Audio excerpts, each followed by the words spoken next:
Thank you so much for staying with us right here at Press TV's World News as we continue our coverage of the situation in Gaza, as there have been more attacks on Gaza today. And actually, we have footage right now of a building which seems to be on fire as smoke is billowing from the building after another attack on the Gaza Strip. Now, there has been talk about a 72-hour ceasefire that is going to take an effect, and perhaps it's a sign that, as we have seen in the other ceasefires prior to it taking effect, we have seen an intensification of Israeli attacks on the Gaza Strip prior to the ceasefire taking place. Again, you can see smoke billowing in the air as another Israeli attack has just taken place. We have reports of one person being killed and several injured in this latest attack on the Bir al-Najah area north of Gaza. Again, these are live images out of the Gaza Strip. What we do know that in more than a month of dealing with this onslaught, Israeli onslaught on the Strip, that we are close to 2,000 people.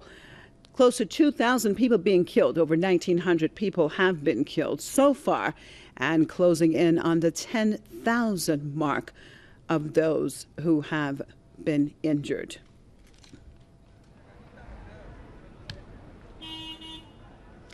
Now, this has been, when we were talking earlier to our correspondent, Hisham Mahanna, and he was at the Shifa Hospital. Again, we saw a very busy scene.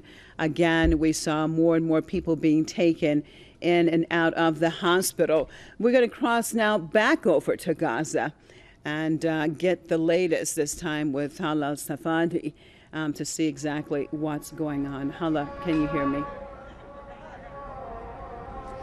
Yes, I'm standing right here at Al Shifa Hospital. Right now we have just received an ambulance with another child that was injured.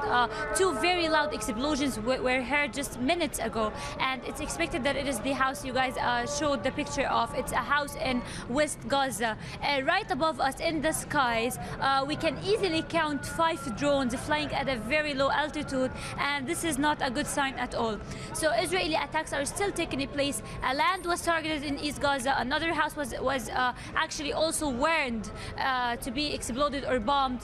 People are evacuated, and people are on streets waiting for this house to be bombed in East Gaza, in West Gaza, I mean, as well. So the situation does not seem it's getting any better, especially after Israel has refused to send the Israeli delegation to continue the talks with the Palestinian delegation in Cairo. As we know, Azzam al-Ahmad, the delegation leader, has stated that 9 local time he'll be leaving Cairo, and this would mean the end of any talks about a ceasefire. There are news, as you mentioned, about a 72-hour ceasefire, but until now all the Palestinian factions agree on it, and Israel keep them on hold, not actually stating a word or even accepting a 72 ceasefire. Let me just mention that this 72 hour ceasefire is with no conditions at all, and it is to give a chance for further talks in order to reach an entire stop or halt of the Israeli aggression on Gaza.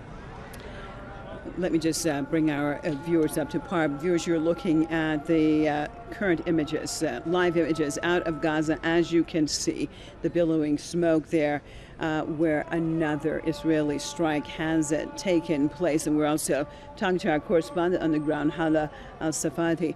Halla, the situation, are you at the Shifa Hospital? Yes, we are standing at the main gate in front of Al Shifa Hospital, where the ER's room are right in front of them. As you can see, it is very busy right now after the 2 explosions we have mentioned. Doctors are here 24/7.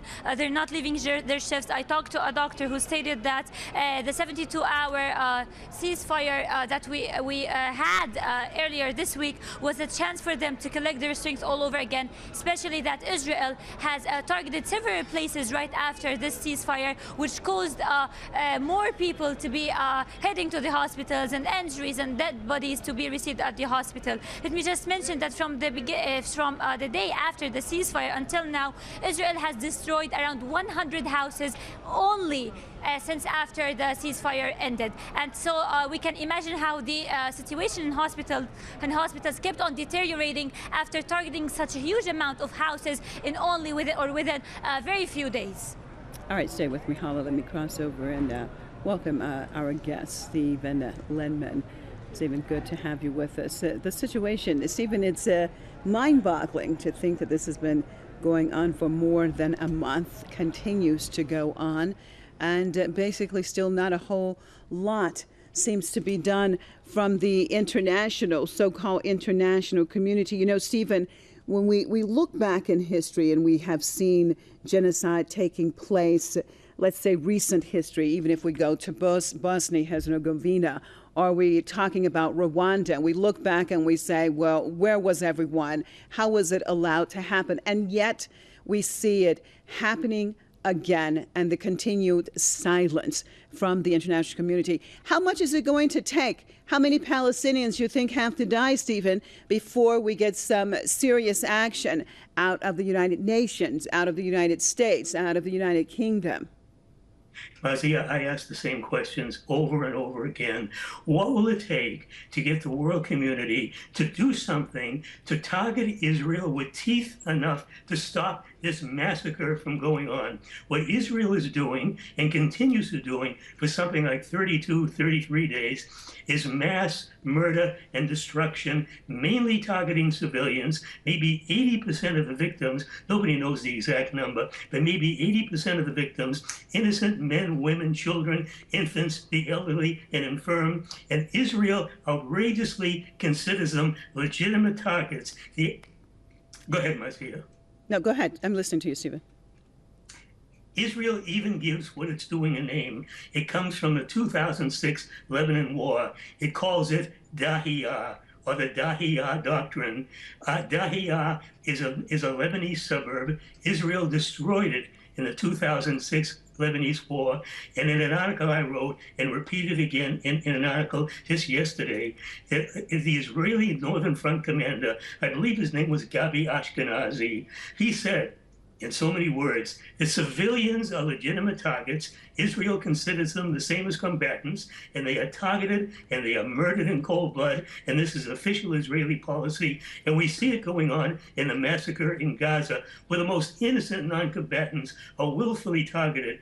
Mazia, I wrote one article today, and then I wrote a short second one from Amnesty International accusing Israel of war crimes and targeting health workers, doctors, nurses, ambulance drivers, other health workers, murdering them in cold blood, preventing them from getting the wounded to hospitals for treating. And anybody coming to the help of, say, a wounded ambulance driver, Israel targeting them and shooting them and killing them and letting people lie untreated, letting them bleed to death. Well, Stephen, you know, when you just said that, actually, I'll tell you what flashed in my mind when you just said about that when the ambulance drivers or someone trying to help go out there and then the workers themselves a lot of times are targeted. I had a flashback actually of footage that we had seen that had taken place in Iraq by U.S. forces, actually when they were people were trying to help their own, or Afghanistan.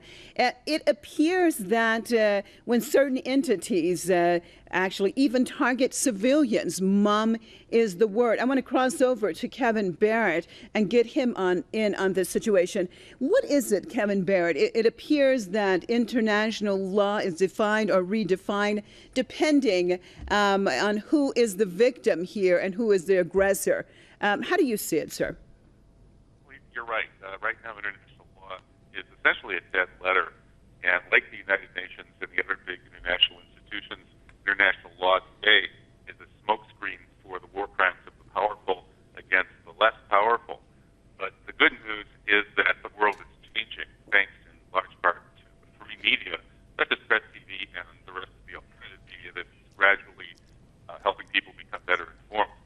And the natural human instinct to side with All right, Kevin, Kevin, hopefully, stay with me. I'm so sorry. Hopefully we can reestablish that connection. Unfortunately, that line was not very clear out of Madison, Wisconsin, with Kevin Baird, but we're hoping that we can get him back on this discussion. Viewers, you're looking at those live images of black billowing smoke in the Gaza Strip, where it seems obviously that the Israeli strike has hit something. We're not exactly sure if that is a building on fire or something on side of the building, but what we do see is obviously that thick billowing smoke. Halla, let me cross back over if I have Halla still.